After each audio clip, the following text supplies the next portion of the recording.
Good morning. चलिए आज हम लोग अपना नया नया टॉपिक स्टार्ट करते हैं। अवर्गीय आंकड़ों की मध्यिका या बहुलक की गणना करना। ये हमारा आज का नया टॉपिक है कि अवर्गीय आंकड़े जो थे इसका मध्यिका और बहुलक कैसे ज्ञात करना होता है, क्योंकि हमने थर्ड सेमेस्टर में पढ़ा था अवर्गीय आंकड़ों की मध्यमान ज्ञात करना।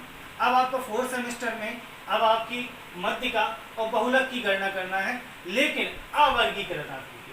जो अवर्गीकृत आंकड़े क्या होते थे ये हम लोगों ने पहले ही सेमेस्टर में पढ़ा था, तो हम लोग दोबारा से एक बार जान ले रहे हैं। ऐसे आंकड़े जिनको किसी वर्ग में ना बांटा गया हो।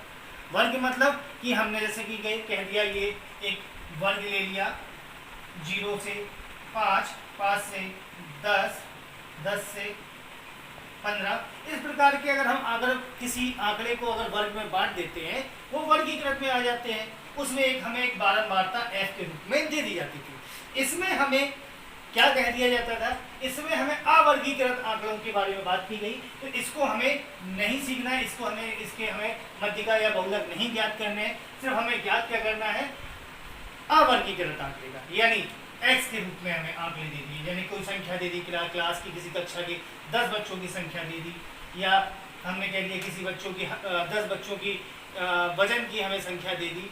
तो इस प्रकार से हमें आंकड़े दे दिए, जैसे कि हमने कह दिया वजन हमने ले लिए 15 kilo, 10 kilo, 20 kilo, 18 kilo, 17 kilo. तो उन्होंने इस प्रकार से अगर हमें आंकड़े दे दिए जाते, इसमें सिर्फ हमें एक संख्या दे दी 10 बच्चे, तो इस प्रकार के अगर आंकड़े कह दिए गए तो वो हमारे क्या कहला दिए जाएंगे, अवर्गीकृत आंकड़े।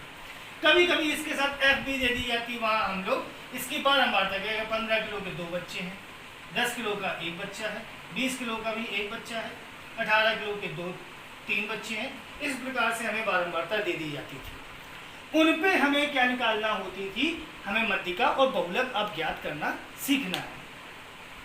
इससे पहले हम आप लोगों को बता दें कि ये प्रश्न जो आप लोगों को दिए जाएंगे, इनको हल करने के लिए पहले तो हम मध्यिका की बात शुरुआत कर रहे हैं। तो मध्यिका याद रखिएगा कि मध्यिका शुरुआत कर रहे हैं तो उसके लिए हमें सम और विषम का ध्यान रखना होता है कि अब सम और विषम। सम यहाँ हमने लिखा है जब n विषम हो या जब n सम हो। n से मतलब क्या है, यानी जो भी संख्या, अभी जैसे मैंने आपको कहा था कि 10 बच्चों की संख्या, तो 10 बच्चों की संख्या की बात की तो 10 क्या है, सम संख्या है कि विषम संख्या है, सबको पता है विषम संख्या है, सॉरी सम संख्या है। तो इस प्रकार से हम उसका सूत्र के आधार पर निकालेंगे। और अगर मान लो n अगर हमारा विषम में है तो हम इस सूत्र का इस्तेमाल करके उसको हम मध्यिका की गणना करेंगे। आइए अब देखते हैं इसका प्रश्न कि हमें मध्यिका ज्ञात करनी है। ठीक है, हमें एक प्रश्न, एक एग्जाम्पल के तौर पे प्रश्न ले लिया, संख्या ले ली 4, 8, 7, 3, 5, 2, 9 और 2 आंकड़ों की मध्यिका ज्ञात कीजिए।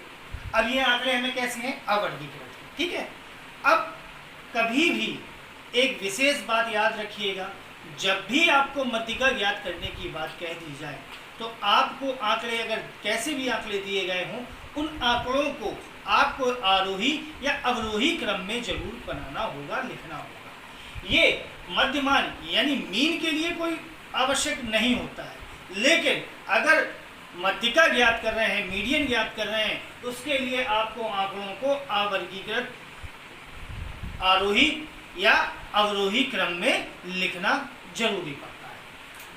हमने जैसे कि एक क्वेश्चन ले लिया, 4, 8, 7, 5 दिए गए थे। हमने सबसे पहले तो इसको आरोही अवरोही क्रम में करना शुरू किया, सॉल्यूशन स्टार्ट किया। तो हमने देखा सबसे पहले छोटा अंक क्या है, हमने क्या कर लिया, पहले इसकी x, इसको हम क्या कह देते हैं, x, यानी संख्या क्या कह देते हैं, x।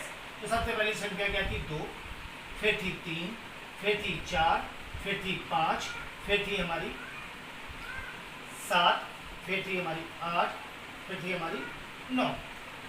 1, 2, 3, 4, 5, 6, 7, 1, 2, 3, 4, 5, 6, 7। हमेशा अपनी संख्याओं को गिन के एक बार पुष्टि कर लेते हैं कि हमने सही संख्या लिखी है, संख्याएं कोई छूट तो नहीं गई हैं। अभी हमने बहुत छोटी कम संख्याएं ली हैं, तो इसलिए आपको ऐसा लग रहा है।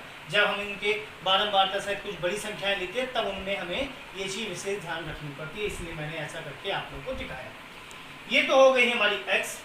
अब x हमने सबसे पहले क्या बात की थी, n हमने देखा कितने थे, 1, 2, 3, 4, 5, 6, 7। n कितना था, 7। अब 7 क्या है हमारा, सम की विषम। सबको पता है 7 क्या होता है, विषम संख्या होती है। जब विषम संख्या होती थी तो हमने क्या किया, इसका सूत्र क्या होता था, मीडियन का, जिसको मध्यिका कहते हैं हिंदी में, n+1/2 पद।